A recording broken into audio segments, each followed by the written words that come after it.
person that's scared to use their 3D printer and break it. I can totally relate to this because I felt the same way when I first got my 3D printer. However, that is wrong.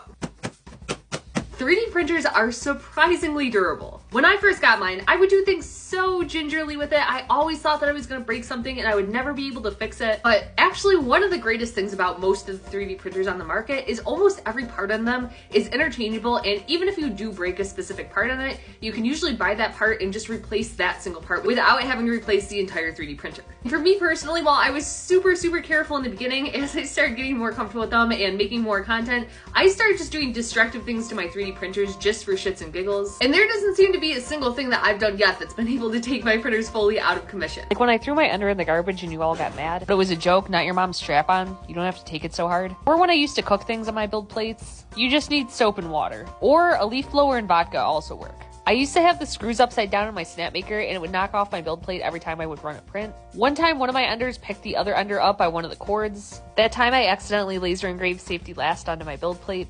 There's like a lot more, but I won't bore you with the details. But in terms of actually getting to the point where you are really comfortable with your 3D printer and you don't have to be scared to plug it in or run prints on it, really the best way to get there is to just start printing and understand that things are gonna break and it's totally okay. The really cool thing about TikTok and the 3D printing community in general is pretty much any problem that you could experience with your printer, there's gotta be people out there who have experienced that problem before, can help you troubleshoot and get your printer back up and running. So don't be scared of your printer. I promise they are not as fragile as you think they are. And with that said, happy printing.